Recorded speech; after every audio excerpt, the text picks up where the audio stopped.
Well guys, the Nintendo Direct seems to be next week, thanks to almost everybody and their mother leaking this thing, including the super reliable Nate the Hate. And it looks like it probably will fall on next Tuesday according to some other sources, so we have a little bit of time to get ready and speculate about what this Direct is going to entail. So today I'm giving you my ultra specific predictions as to how I think the show's going to go, the alignment of the announcements, the release dates of the new games, and just everything I can think of. So yeah, get ready, I'm getting super specific here. But first I want to thank Factor for sponsoring today's video. I love cooking my own meals, trust me, but some nights I just do not have the energy to do it. I have so much going on, and sometimes I just want something quick and easy but also healthy for me. And that's where Factor comes in. No, I'm not eating all 8 of these right now, but I'm not joking, I probably would because they're that good. Factor has over 100 weekly meals with breakfast, shakes, and snacks to choose from, all designed with great taste and nutrition. It's a healthy meal that also tastes extremely good. With no prep, no cleanup, no excuses, these meals are ready in just 2 minutes, which is what I love the most. You pop it in the microwave, and just like that, you have a fresh hot meal that's ready to eat. It's so easy. And all these meals are professionally handcrafted with real ingredients. They're all made without refined seed oils, sugars, or artificial junk. It's real food that makes you feel real good about what you just ate.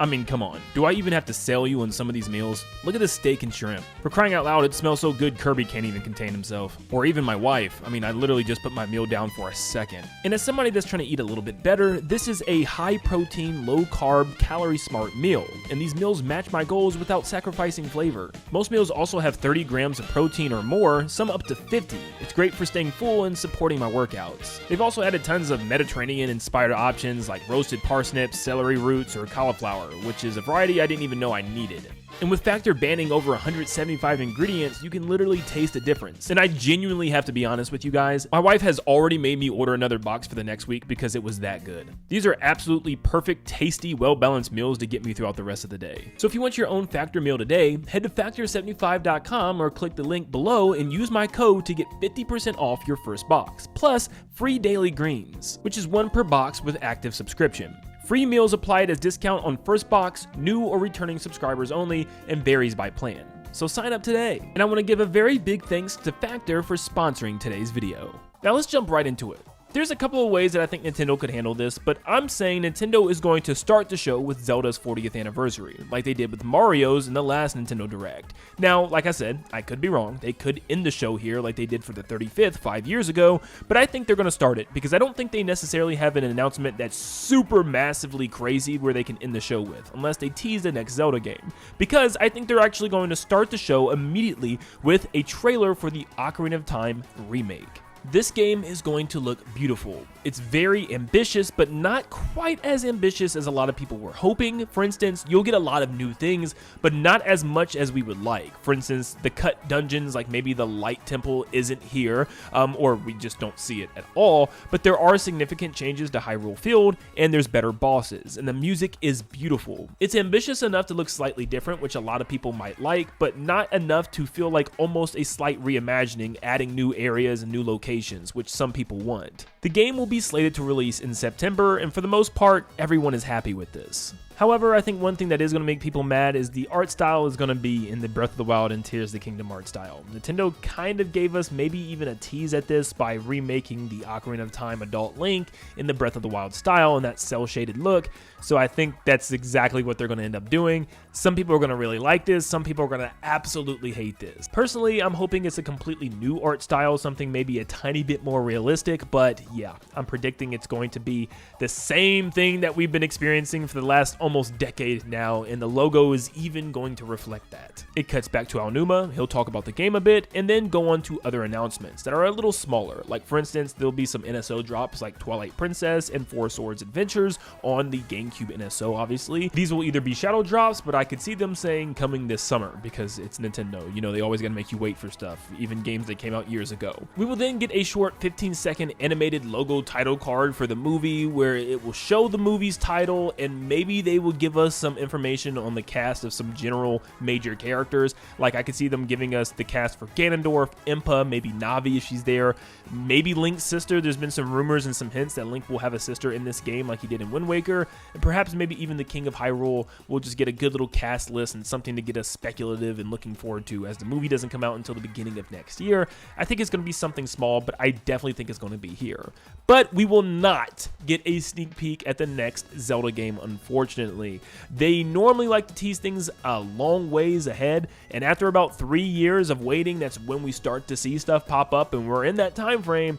But I just don't think it's going to happen here. I think the Ocarina of Time remake is going to be ambitious enough for them to only want to focus on that game for right now. And I think it's smart when there's other big games that Nintendo could announce in this show as well. So teasing the next Zelda game can definitely be an announcement they hold off for a future show. Now I didn't mention this, but the show will be around an hour long, with the first 15 minutes spent on Zelda. But then we get into the first batch of headlines, and to start it off would be Rhythm Heaven, or at least in that first batch somewhere since it's a Switch 1 game. Rhythm Heaven Groove is shown off in full detail in about a 2 to 3 minute trailer segment. The game has over 100 mini games and barely beat out Mega Mix for the most amount of games in the series, but a lot of those mini games will be main mini games and also side modes and stuff, or rhythm toys that they normally throw in these games. But there will be some returning games, but most of them are new ones. This time the game has somewhat of a stupid story like Mega Mix kind of did, that you'll actually follow as you'll play through the mini games, and has some slightly better side modes that you can play with yourself or with friends, but mostly the same things that we've seen in Rhythm Heaven past games. Nothing mind-blowing here. Maybe some mini games are using different control schemes like mouse modes, but it's just another Rhythm Heaven game, which I'm completely fine with. Star Fox gets mentioned again, but they finally have something new to show us, because Nintendo just recently released another overview trailer, which was the same thing they released when they revealed the game, which was a little strange in that Star Fox Direct, but this time they show what's new in this game, and you'll get a new side story where you get to play as James McCloud. Yes, we've seen that he has a whole cutscene and it gives him more background information, but there's actually some extra missions where you'll be able to play as Fox McCloud, taking you to maybe some extra planets and perhaps even a side mission on Venom. Everybody really loves this, and it's the little nudge that this game needed in order to get some people, sold on picking up this game. But it looks great, and we are super excited to pick up this game at the end of the month. One of the games that Nin10doland leaked for us was Pikmin 4 Switch 2 Edition. Now, he also did Zelda, but so did half the industry, so we know that's coming with the Ocarina of Time remake. But Pikmin 4 apparently is going to be getting a Switch 2 Edition, and I do think it's going to be here. It adds a new story where you play as Louie and the ancient Sire Hound, and shows their version of the story and what they went through as you played with your astronaut, and also when you played through Olimar's story. Now it's time for Louie's. So maybe we'll get 1 or 2 new areas to explore, and they're a different biome than we've seen already, like a desert, a snowy mountain, back like we had in Pikmin 2, a muddy swamp perhaps, or maybe even like an abandoned building or something like an old mall, since we do have a home, Hero's Hideaway, in Pikmin 4 already. But overall, it looks really solid and like a nice chunk of new content, and releases in August. Now, Dustbloods is the only kind of third-party game I have on this list, even though technically it's not. It's like a Nintendo exclusive, but yeah, I think we do finally see a lot about this game here.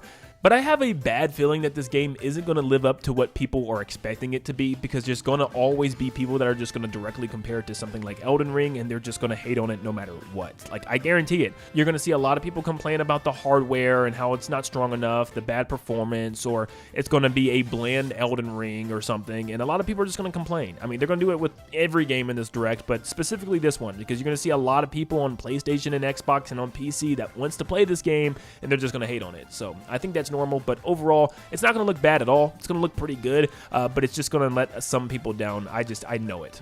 But it comes out in October for a spooky little October game. We now reach the middle of the show, and this is where Nintendo will focus on Fire Emblem Fortune's Weave. They will dive deep into the game. It'll be like a 5 to 6 minute segment. I don't have much to say because I've only played Fire Emblem Three Houses, but the game looks great, everybody loves it, and it looks like it's more of a return to Three Houses than it was Engage, and it focuses on more character interactions and relationships. Again, there's also more to do in the overworld that adds to the gameplay outside of battles this time around. That looks pretty cool. Maybe you can use your sword in certain sections and certain areas.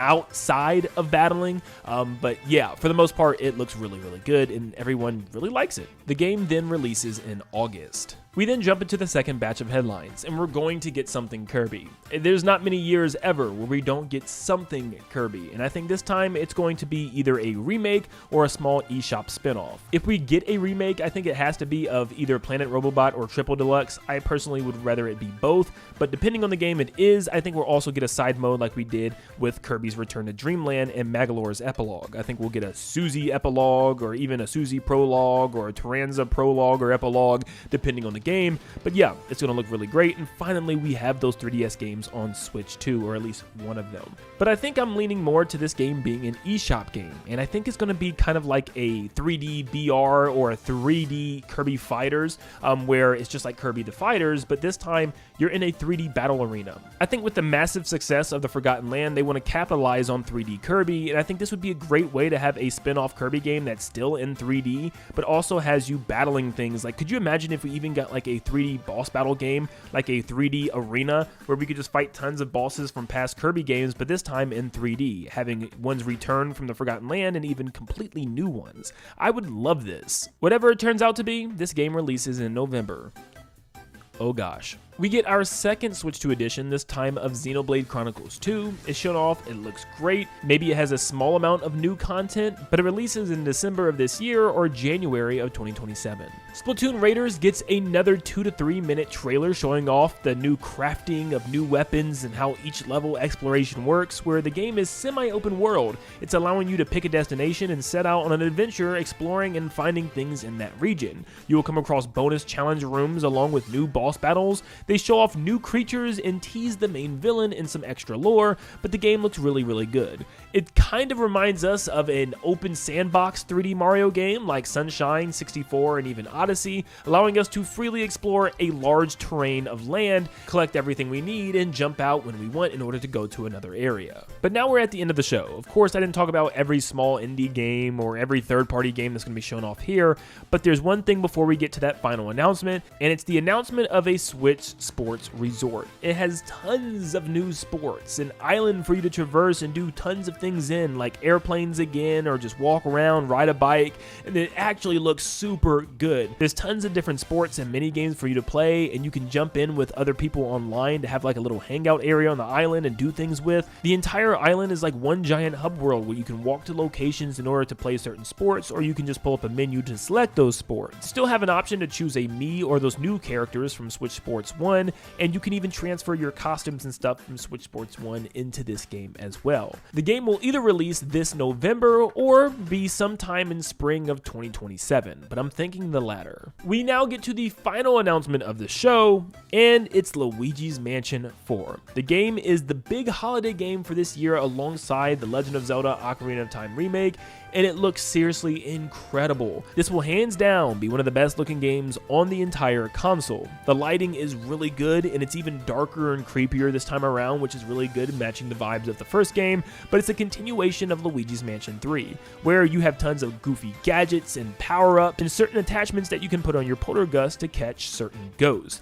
This time, EGAD will actually join you on your adventure, and a second player can play as him, but if you're alone, it will be like Luigi, where you can switch off and on in order to use him, or potentially maybe a robot EGAD or something that he creates to work with Luigi, or maybe even a Robo Luigi. But if you're playing alone, you'll need to switch to him in order to do tech stuff or tinkering in certain stages. The setting is going back to a giant mansion, but this time placed in a huge themed area that you can traverse freely. It's more open-ended. I wouldn't necessarily say open world, but just an open area that you can run around in. For instance, there's a giant mansion that you'll spend most of your time in, but occasionally you have to come out and go to surrounding areas, maybe the haunted woods outside or a haunted amusement park that's beside the mansion or something along those lines that has you kind of moving around the entire lot, which would be pretty cool.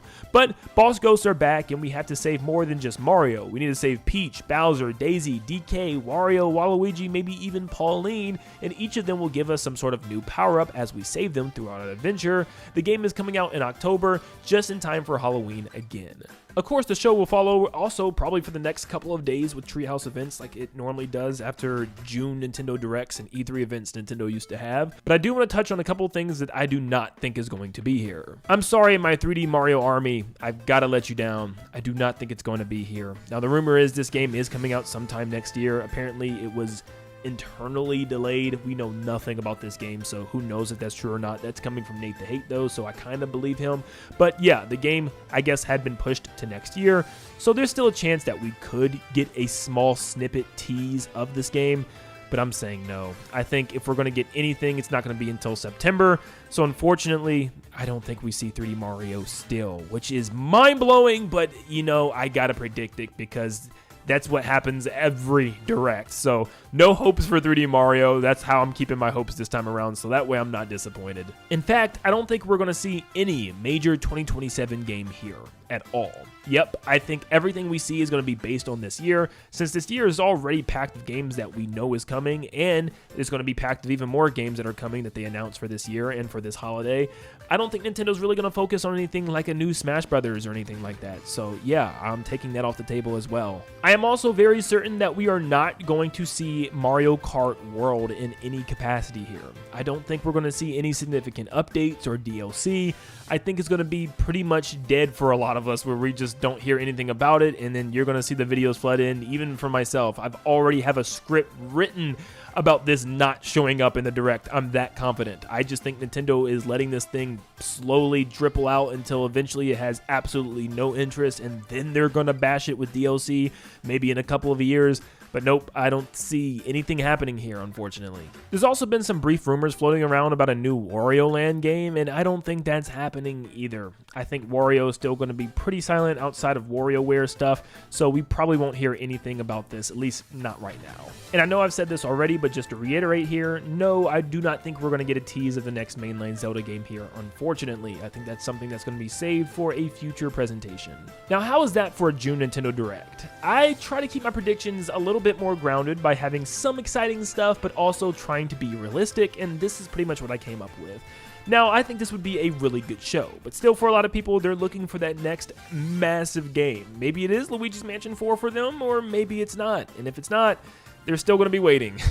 I know a lot of people are waiting for the next 3D Mario, next 3D Zelda, or even the next Smash Brothers, so I still think it's a very good idea for Nintendo to reveal at least one of those, but unfortunately, I don't think they're going to. I think they're going to focus on this year, and I think this year's big games are Zelda Ocarina of Time Remake and, of course, Luigi's Mansion 4, which I would be completely fine with, even though my boy 3D Mario isn't there still. But what do you guys think? Am I spot on with this? Do you think that this is going to happen? Is it not going to happen? What tweaks or changes would you add? And what would be your predictions for the upcoming Nintendo Direct? Thank you so much for tuning in. Make sure you guys leave a like and subscribe because we're going to be covering this Direct. We're going to be going live when it airs next week, and we'll be talking about it nonstop before and even after. So you're going to want to make sure that you are locked in here on Nintendo Land for all that good information. And plus, let's see how many people we can get to subscribe from this video alone. We are almost at 400K, so you can get us closer to our goal today. But thank you for tuning in. I hope you all have a blessed rest of your day, and I'll see you in the next one. See you guys.